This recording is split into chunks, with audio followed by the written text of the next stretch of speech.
chapitre 4. Livre des Psaumes au chapitre 4.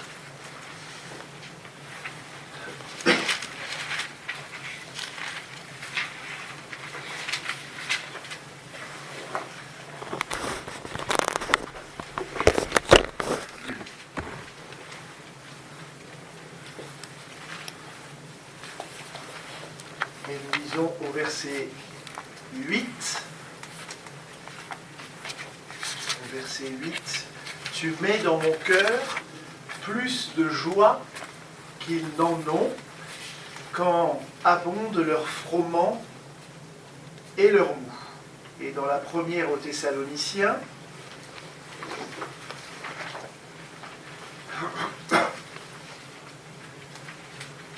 première aux Thessaloniciens, au chapitre 5.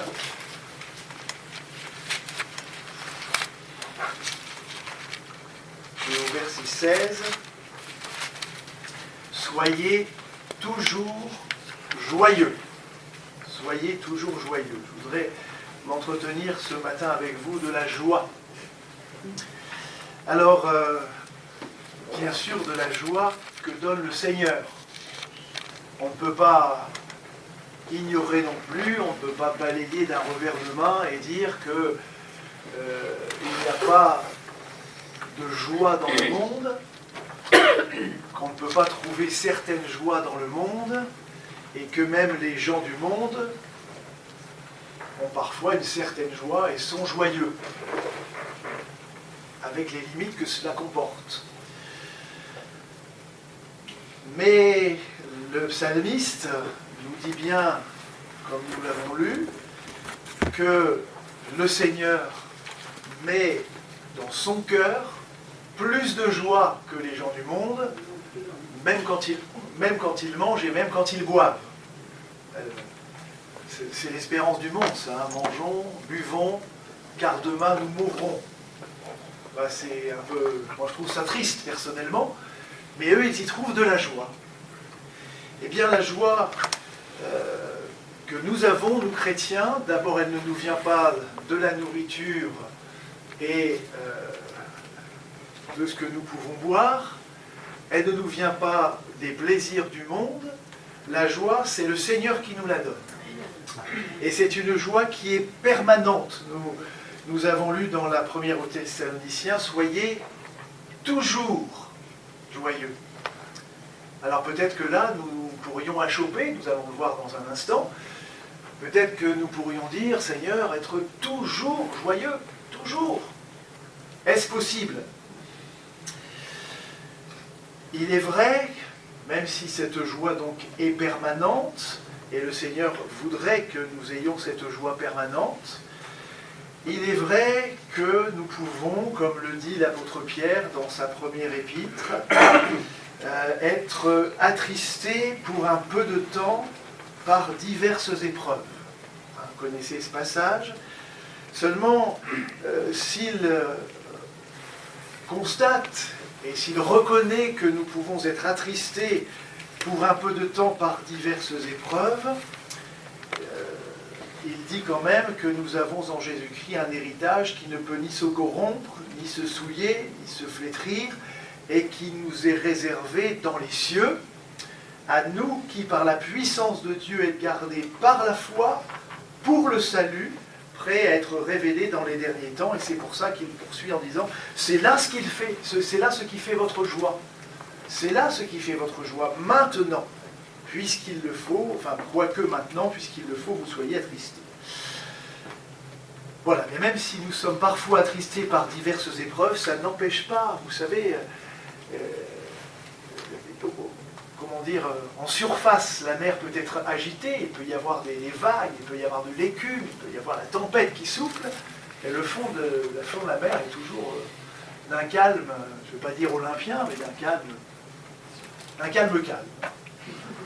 Eh bien, même si nous sommes attristés, même si c'est parfois difficile, il y a des difficultés, il y a des épreuves, au fond de notre âme, au fond de notre cœur, il y a toujours cette joie qui existe. Soyez toujours joyeux. Cette joie qui est d'abord la joie du salut. La joie du salut. Et cette joie du salut, elle est je dirais, la réponse à la question que certains se posent, même que plusieurs se posent. Au psaume 4, dans lequel nous étions il y a un instant, il nous est dit, plusieurs disent, qui nous fera voir le bonheur? Qui nous fera voir le bonheur? Eh bien, la réponse, elle est claire, la réponse, elle est simple, la réponse, elle est limpide, j'allais dire, sans jeu de mots, que la réponse, elle est lumineuse, puisque la réponse à cette question, qui nous fera voir le bonheur, elle est celle-ci, fais lever sur nous la lumière de ta face, ô Éternel. La lumière de ta face.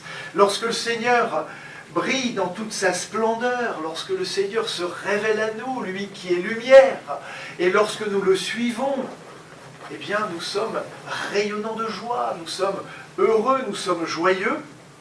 En Jésus-Christ, nous allons y venir dans un instant, et notamment avec ce passage que je vous invite à suivre avec moi si vous le souhaitez, dans le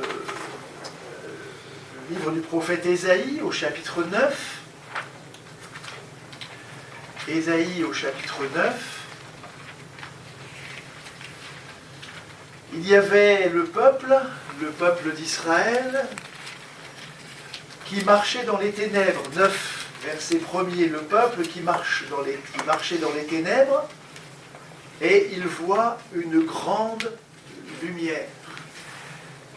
Sur ceux qui habitent le pays de l'ombre de la mort, une lumière resplendit. Tu rends le peuple nombreux, tu lui accordes de grandes joies. Il se réjouit devant toi comme on se réjouit à la moisson, comme on pousse des cris d'allégresse au partage du butin. Ce qui fait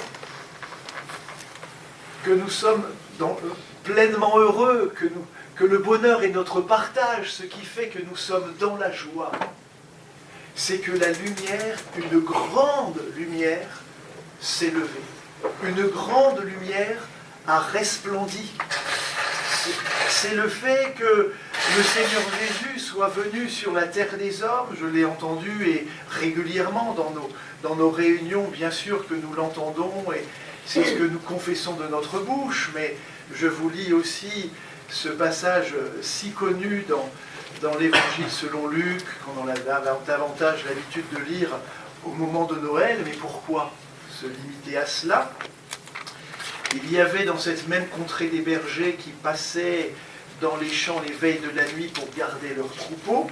Et voici un ange du Seigneur leur apparut, et la gloire du Seigneur resplendit autour d'eux. Cette grande lumière va être annoncée dans un instant. Ils furent saisis d'une grande frayeur.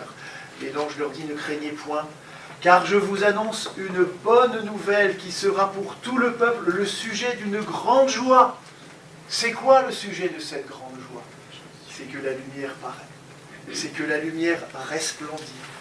Le sujet d'une grande joie, c'est qu'aujourd'hui, dans la ville de David, il vous est né un sauveur qui est le Christ, le Seigneur. Dès lors, nous comprenons l'exhortation de Paul aux Thessaloniciens, soyez toujours joyeux, parce que cette lumière, elle a resplendi une fois pour toutes. Jésus est venu sur la terre des hommes, lui qui est la lumière, comme il le dira si bien, et dans la mesure où Jésus est venu et est venu apporter le salut, nous sommes dans la joie. Le ciel et la terre peuvent passer, mais lui ne passe pas, ses paroles ne passent pas. Les générations se succèdent, mais lui, Jésus, demeure toujours le même, hier, aujourd'hui et éternellement. Et ce qui faisait la joie de ce peuple qui habitait dans les ténèbres, ce qui a fait que ce peuple a pu se réjouir et être dans l'allégresse, c'est que la lumière a resplendi. Et ce qui fera toujours notre joie, quels que soient les temps et les circonstances par lesquelles nous passons, c'est que Jésus est avec nous. Que Jésus vit en nous et que Jésus est au milieu de nous lorsque nous nous rassemblons en son nom et pour son nom. Il y a la joie du salut et il y a aussi une certaine joie, on ne va pas dire le contraire, on l'a vécu les uns et les autres, les disciples l'ont vécu, une certaine joie dans le service de Dieu.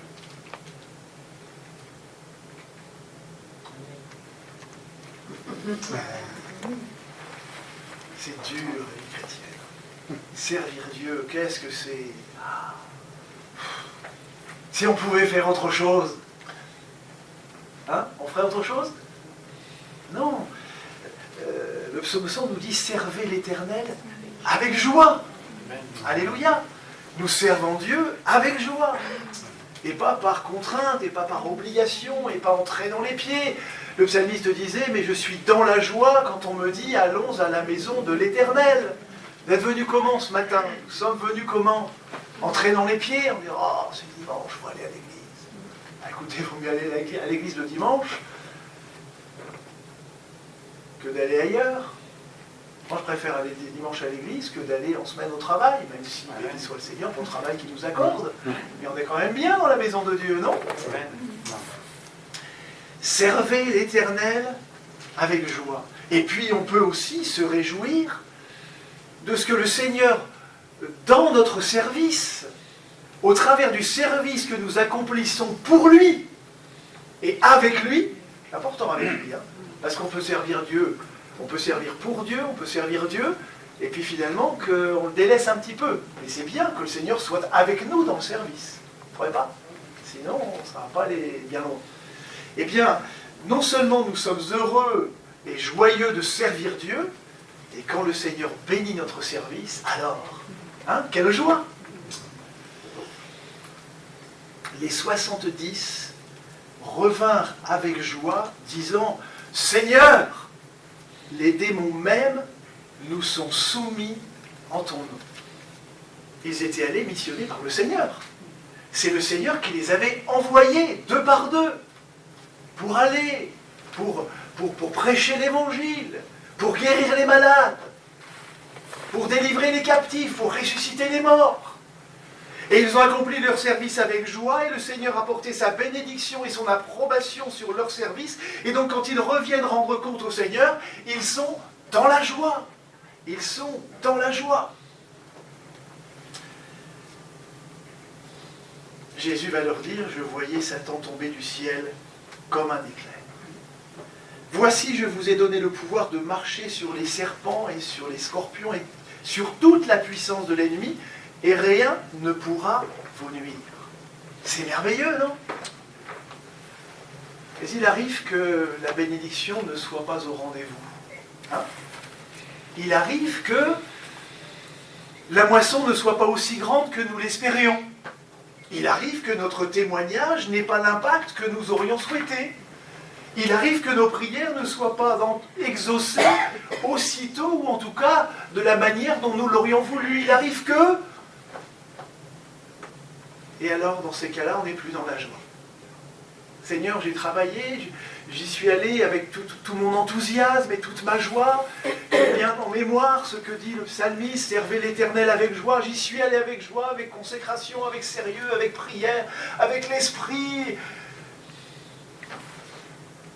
Et puis, la main de l'Éternel serait devenue trop courte, ou comme le disait cet homme de la Bible, son nom m'échappe et vous allez le reconnaître tout de suite, mais où sont ces miracles que nous ont racontés nos pères?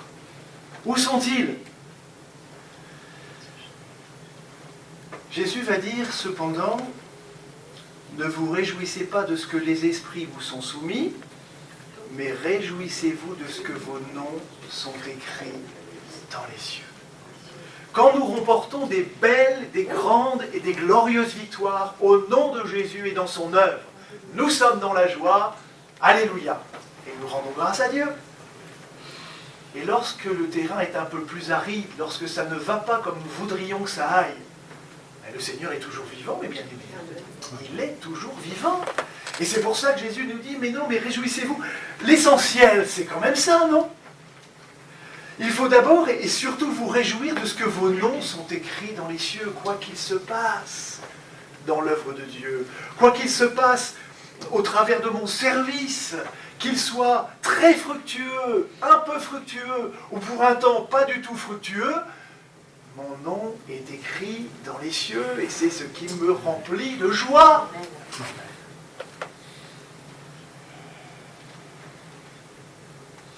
Votre nom est écrit dans les cieux. Alors nous l'avons compris et nous le savons bien, je n'ai pas la prétention de vous apprendre quoi que ce soit ce matin, mais notre joie, elle est abondamment, pour ne pas dire uniquement liée, à la personne du Seigneur lui-même. À la personne du Seigneur lui-même. Le psalmiste disait, quand on tourne les regards vers lui, vers lui. Si nous tournons les regards inquiets à droite et à gauche, je ne suis pas sûr qu'on soit dans la joie. Si on regarde les circonstances, si on regarde notre génération, si on regarde l'atmosphère ambiante aujourd'hui, pas de quoi nous réjouir. Hein? Quoique, au contraire peut-être, quand vous verrez toutes ces choses arriver, levez vos têtes. Parce que votre délivrance approche. Eh bien, même là, nous avons de quoi nous réjouir. Mais ne fixons pas trop nos regards sur à droite, à gauche, sur ce qui pourrait ne pas aller, cette impiété, l'iniquité qui grandit. Mais quand on tourne les regards vers lui, vers le Sauveur, vers le Seigneur, vers ce Dieu saint, saint, saint, cette Trinité, Père, Fils et Saint-Esprit, eh bien, que dit David? On est rayonnant de joie. Et le visage ne se couvre pas de honte. Quand Moïse sortait de la tente d'assignation, après avoir passé du temps dans la présence du Seigneur, première fois il est sorti comme ça, voilà, son visage rayonnait tellement qu'il a fallu par la suite qu'il finisse par couvrir son visage. Mais lorsque nous passons des moments devant le Seigneur, sur le plan personnel, dans le secret, ou lorsque nous avons passé des moments dans sa maison le dimanche ou en semaine, lors des réunions de semaine, mais lorsque nous en ressortons, nous sommes fortifiés, nous sommes réjouis. Et les gens du monde devraient se rendre compte qu'il y a sur notre visage, qu'il y a dans notre être une joie indicible, une joie qu'ils ne peuvent pas comprendre. Et en fait, quand on sort de la présence du Seigneur, quand on sort des rassemblements de l'Église, on est déjà meilleur que quand on est rentré. Hein, on ne se rassemble pas pour devenir pire, mais pour devenir meilleur. Et si on est rentré un petit peu triste, un petit peu découragé, un petit peu lassé, avec plein de questions dans la tête, on en ressort rayonnant de joie.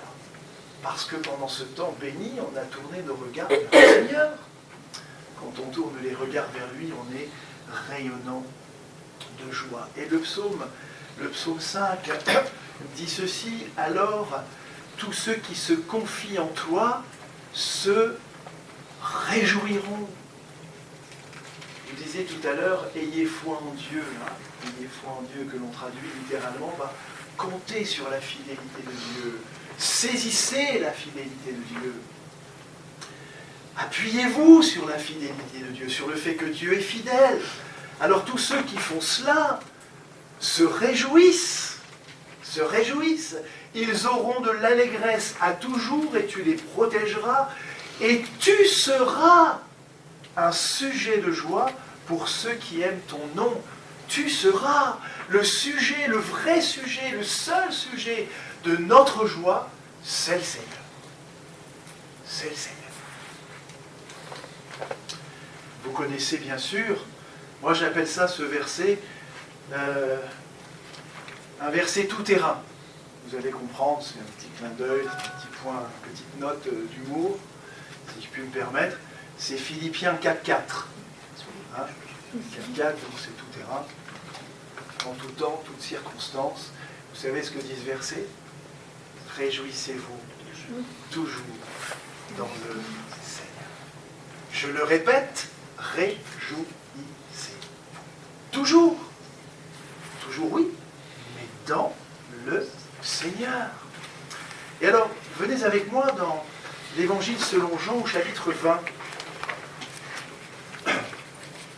L'Évangile selon Jean au chapitre 20.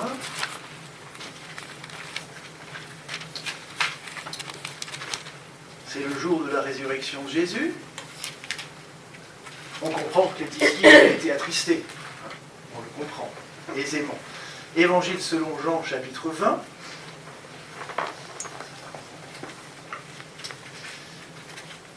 Verset 19, le soir de ce jour, qui était le premier de la semaine, les portes du lieu où se trouvaient les disciples étant fermées à cause de la crainte qu'ils avaient des Juifs, Jésus vint, se présenta au milieu d'eux et leur dit « La paix soit avec vous ». Et quand il eut dit cela, il leur montra ses mains et son côté. Alors il leur dit « La paix soit avec vous ». Je pense qu'ils ont reçu la paix, parce que ce que Dieu donne, ce que Dieu ordonne, il le donne. D'accord ? Il a dit « La paix soit avec vous », ils ont reçu la paix. Et ils ont reçu en plus autre chose. Les disciples furent dans la joie en voyant le Seigneur. Ah, le fait de voir leur Seigneur ressuscité, de voir le beau Jésus, le glorieux Jésus, le ressuscité Jésus, leur Sauveur, ils ont été dans la joie. Alors tous n'ont pas eu ce privilège, peut-être que certains ici au milieu de nous ont eu une apparition du Seigneur Jésus. Mais même si nous ne l'avons pas vu comme ont pu le voir les disciples, même si nous n'avons pas eu ce privilège d'avoir cette vision de Jésus ressuscité, eh bien, laissez-moi vous lire ce verset. Vous l'aimez sans l'avoir vu, vous croyez en lui sans le voir encore, vous réjouissant d'une joie merveilleuse et glorieuse. Alors on ne l'a peut-être pas vu encore avec nos yeux de chair, nos yeux physiques, mais assurément nous l'avons vu avec les yeux de la foi. Assurément, nous avons senti sa paix, senti sa présence. Assurément, nous avons vu l'œuvre qu'il a accomplie dans nos vies, la délivrance qu'il nous a accordée, le pardon des péchés. Nous avons reçu la puissance de son esprit. Nous sommes réjouis à la lecture de sa parole, plus que ceux qui trouvent un grand butin. Assurément, nous avons vu le Seigneur agir dans nos cœurs, dans notre couple, dans nos foyers, autour de nous. Nous avons vu que la main du Seigneur est grande et puissante.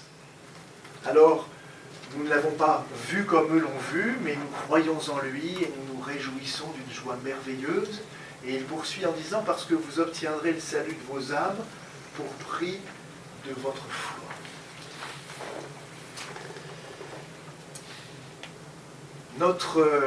Notre joie, elle est intimement liée au Seigneur. Soit que nous le voyons avec nos yeux, ou soit que nous le voyons par la foi, nous le considérons dans sa grandeur. Je vais maintenant aborder un dernier point,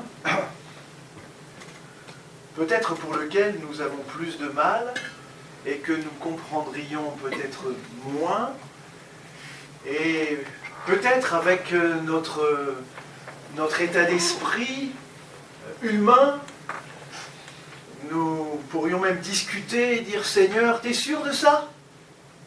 Il est sûr, puisqu'il l'a laissé dans sa parole. Et c'est lui qui a raison. Et lorsqu'il dit quelque chose dans sa parole, même si parfois c'est incompréhensible à notre intelligence humaine, eh bien c'est le Seigneur qui a raison. Jacques, chapitre 1er.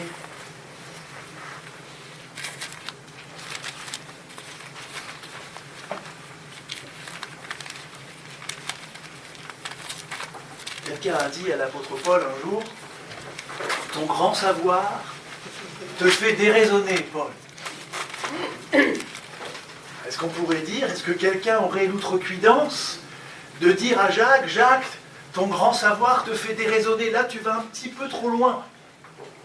Mais Jacques ne va pas trop loin. Jacques nous fait part de la réalité des choses et il le voit d'une manière spirituelle et non pas seulement à ras de terre comme les hommes. Jacques chapitre 1er, verset 2. Vous êtes prêts? Attention. Mes frères, les sœurs, vous êtes concernés aussi. Regardez comme un sujet de joie complète les diverses épreuves auxquelles vous pouvez être exposés. Quand on parle de la joie du salut, alléluia. La joie dans le service, alléluia. La joie parce qu'on regarde vers le Seigneur, alléluia. Et même amen. Mais là, le Saint-Esprit dit, mes frères, regardez comme un sujet de joie complète. C'est même pas une joie au rabais, c'est une joie dans sa plénitude. Les diverses épreuves auxquelles vous pouvez être exposés. Je vais vous lire le verset 1er aussi, si vous voulez bien. Jacques, serviteur de Dieu et du Seigneur Jésus-Christ, aux 12 tribus qui sont dans la dispersion, salut. Et le mot salut, c'est le verbe se réjouir. C'est comme ça que les chrétiens se saluaient au 1er siècle, dans les premiers temps de l'Église. Quand un chrétien rencontrait un autre chrétien, quand des chrétiens se rassemblaient, ils se disaient « Réjouis-toi ». Eh bien, je crois que c'est une salutation que nous pouvons nous adresser les uns les autres. Comment ça va, mon frère? Oh. Réjouis-toi. Et quand vous dites salut, c'est un peu familier quand on dit salut à quelqu'un. Bibliquement parlant, le salut, c'est la joie, c'est la joie. Les diverses épreuves, donc ça veut dire de quelque nature qu'elle soit, que ce soit une épreuve sur le plan spirituel, que ce soit une épreuve sur le plan psychique de notre âme, que ce soit une épreuve sur le plan physique de notre corps, eh bien considérons cela, regardons cela comme un sujet de joie complète. Un sujet de joie complète. Alors il y a l'explication, bien sûr. Il y a l'explication. Sachant que l'épreuve de votre foi produit la patience. Si j'étais taquin, je vous poserais la question. Et comme j'ai tendance à l'être un petit peu, je vous la pose. Est-ce que vous êtes patient? Est-ce que la patience a accompli parfaitement son œuvre? C'est le verset qui suit.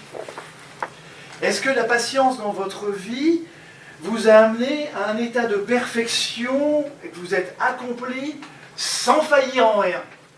Quelqu'un oserait-il dire Amen ce matin?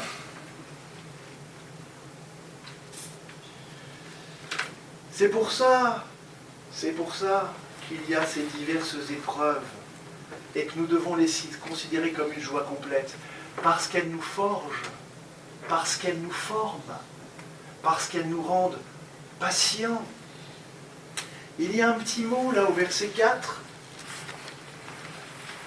Je trouve que sur le coup, vu le contexte, il n'est pas si bien traduit que ça. Sachant que l'épreuve de votre foi produit la patience, mais il faut que la patience. Vous allez voir dans le texte original la signification de ce petit mot, qu'on pourrait traduire mieux ici par or.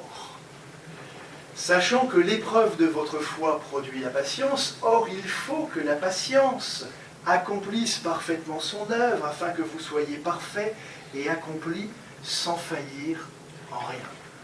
Vous savez le but. Le but, des fois on ne comprend pas, pourquoi? Moi, si ça vous arrive, on a raison, il faut parler comme ça avec le Seigneur. Moi, lui parler, lui dire, mais Seigneur, pourquoi je ne comprends pas? Vous savez, le but de tout ce qui nous arrive, le but de tout ce qui nous arrive, c'est d'être rendu semblable à l'image du Fils de Dieu. Ça, c'est dans Romains 8. Et c'est la raison pour laquelle, c'est juste avant, c'est la raison pour laquelle l'apôtre Paul écrit aux Romains, chapitre 8, en disant « Toute chose travaille, concourt au bien de ceux qui aiment Dieu, de ceux qui sont appelés selon son dessein. » Et donc les diverses épreuves auxquelles nous sommes exposés, elles travaillent, elles concourent ensemble à ce bien suprême de nous rendre semblables à l'image de son Fils. Quand même, il y a des mots forts quand même. La patience, il faut que la patience accomplisse parfaitement son œuvre. Pourquoi ? Afin que nous soyons parfaits et accomplis sans faillir en rien. Mais moi, ça me fait penser au Seigneur. J'ai l'impression qu'il n'y a que le Seigneur qui soit parfait, accompli et sans aucune faille. Il n'y a que lui. Et en fait, tout ce qui peut m'arriver va servir à ce que l'image de Christ soit formée dans mon âme, soit formée dans mon cœur, soit formée dans mon esprit. La patience de Christ. Vous avez entendu parler de la patience de Christ?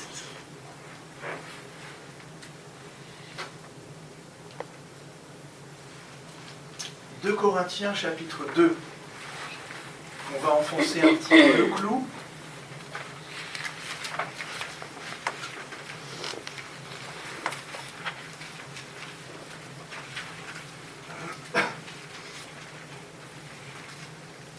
2 Corinthiens chapitre 4. Je vous ai dit chapitre 2, c'est chapitre 4. 2 Corinthiens chapitre 4, verset 17. Laissons bien ce passage aussi, car nos légères afflictions. Moi j'aime bien parce que c'est Paul qui a écrit ça. Et qu'on sait que... Hein, vous savez que Paul a beaucoup souffert pour Christ, hein, et dans son service. Je peux vous dire, par exemple, nous sommes pressés de toute manière, mais non réduits à l'extrémité. Dans la détresse, mais non dans le désespoir. Persécutés, mais non abandonnés. Abattus, mais non perdus. Voilà, c'est juste un petit résumé de la vie de l'apôtre Paul. Et il dit, car nos légères afflictions du moment présent produisent pour nous, au-delà de toute mesure, un poids éternel de gloire, parce que nous regardons non point aux choses visibles, mais à celles qui sont invisibles, car les choses visibles sont passagères, et les invisibles sont éternels. On a l'impression, je vais vous le dire autrement, on a l'impression que les épreuves, les afflictions, les difficultés, tout ce par quoi nous passons et que nous aimerions éviter, c'est comme une semence. Et de cette semence, il en ressort quoi? Au-delà de toute mesure, un poids éternel de gloire. Alors, attention, ne vous méprenez pas et comprenez bien ce que je vous dis. Il ne s'agit pas pour nous de dire « Seigneur, s'il te plaît, envoie-moi des épreuves. S'il te plaît, Seigneur, je voudrais souffrir. S'il te plaît, Seigneur, je voudrais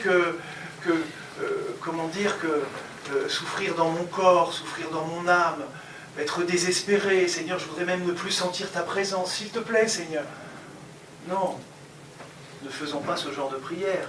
L'épreuve arrivera bien assez tôt. L'affliction arrivera bien assez tôt. La souffrance arrivera bien assez tôt.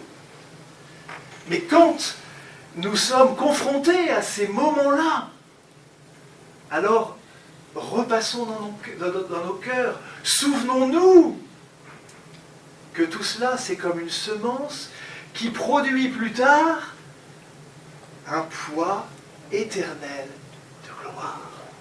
Et vous ne trouvez pas que ça vaut la peine? Non seulement ça va forger notre patience, non seulement ça va nous permettre de ressembler de plus en plus à Christ pour être parfait, sans faillir en rien et accompli. Et donc, qui dit Christ, qui dit perfection, qui dit accomplissement, dit gloire. Jésus est digne de gloire. Et il veut partager sa gloire avec toi, mon bien-aimé. Hein? Ça vous dépasse? Moi aussi, ça me dépasse. Mais c'est la parole de Dieu. C'est la parole de Dieu. Paul dira aussi au chapitre, ce fameux chapitre 8 que j'évoquais il y a un instant, il dit autre chose. Il dit « J'estime que les souffrances du temps présent ne sauraient être comparées à la gloire à venir qui sera révélée pour nous. » Voilà. Il y a une balance juste, je crois, dans les mains de Dieu, une balance juste. Nous, notre balance, parfois, elle n'est pas juste. On a l'impression que la balance, elle penche du côté des épreuves, des difficultés, et on ne voit que ça, mais de l'autre côté, il y a la gloire à venir. Et je crois que ça pèse plus lourd. De l'autre côté, il y a la présence du Seigneur. C'est bien, bon et fidèle serviteur. Vous rendez-vous compte? N'est-ce pas un sujet de joie? Réjouissez-vous toujours dans le Seigneur. Soyez toujours joyeux. Finalement, mais ça n'a rien d'étonnant, notre cher apôtre Paul, il est en plein accord avec Jésus lui-même et avec les paroles de Jésus. Heureusement quand même que l'apôtre de Jésus-Christ est en accord avec son Seigneur. Heureux ceux qui sont persécutés pour la justice, car le royaume des cieux est à eux. Vous connaissez les paroles de Jésus? Dans ce qu'on a appelé le sermon sur la montagne, Matthieu chapitre 5. Heureux serez-vous lorsqu'on vous outragera. Vous aimez qu'on vous outrage? Qu'on vous persécutera, qu'on dira faussement de vous toutes sortes de mal à cause de moi. Il faut que ce soit à cause du Seigneur. Pas parce que j'ai un sale caractère, pas parce que je suis susceptible, pas parce que... Non.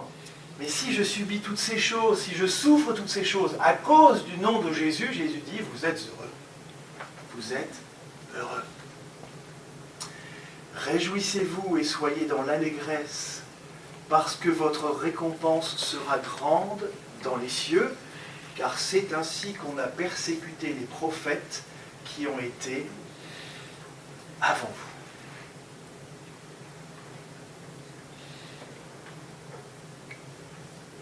Alors, je crois que nous devons nous préparer. Pour certains, c'est déjà fait. Il y a longtemps. Ça peut revenir. Pour d'autres, ça s'est produit récemment. Et pour d'autres, c'est encore à venir. Je crois que de toute façon, la vie sur la terre, c'est une vie qui n'est pas facile, et surtout quand on est chrétien, il faut s'attendre à souffrir pour Christ.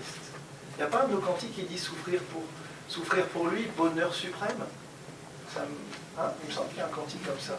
Souffrir pour lui, bonheur suprême. Alors, que ce soit passé, que ce soit présent, que ce soit à venir, armons-nous de cette même pensée. Armons-nous de cette pensée que souffrir à cause du nom de Christ, ou souffrir simplement parce que nous sommes dans un corps, et puis c'est comme ça, eh bien c'est une semence dont ressort un poids éternel de gloire, pour nous rendre semblables à Jésus. Je pense que les disciples l'avaient bien compris. Ils l'avaient bien intégré. Je ne sais pas si nous l'avons toujours bien compris et bien intégré, mais eux, ils l'ont bien intégré. Ils se rangèrent à son avis, c'est le Sanhédrin qui se range à l'avis de l'un des leurs, et ayant appelé les apôtres, ils les firent battre de verge, ils leur défendirent de parler au nom de Jésus et ils les relâchèrent. Les apôtres se retirèrent de devant le Sanhédrin, vous savez la suite, joyeux.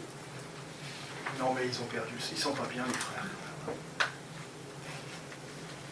On les bat avec des bâtons, on leur interdit de parler de Jésus, Et ils sortent de là joyeux. Non mais ça va pas. Quelque chose que vous n'avez pas compris là. Vous venez quand même d'être maltraités, menacés. Mais ils se retirèrent de devant le Seigneur, joyeux d'avoir été jugés dignes de subir des outrages pour le nom de Jésus. Alléluia. C'est pour ça, vous savez, dans nos réunions de prière, ne manquons jamais de prier pour les chrétiens persécutés. Ne manquons jamais de prier pour eux. Nous souvenons que nous aussi, nous sommes dans un corps, dira l'auteur de l'Épître aux Hébreux. Eux, ils sont sortis joyeux. Alors, ils ont reçu des coups de bâton. Ils ont sorti joyeux. On leur interdit de parler au nom de Jésus, alors que chaque jour, dans le temple et dans les maisons, ils ne cessaient d'enseigner et d'annoncer la bonne nouvelle de Jésus-Christ. C'est beau la désobéissance. Il vaut mieux obéir à Dieu plutôt qu'aux hommes. Alors ça va leur coûter cher. Un qui va passer par l'épée, qui va mourir, Jacques. Un qui va être emprisonné, Pierre, miraculeusement délivré par un ange du Seigneur. Mais on pourrait multiplier l'apôtre Paul. On a parlé tout à l'heure, que n'a-t-il pas souffert? Que n'a-t-il pas souffert?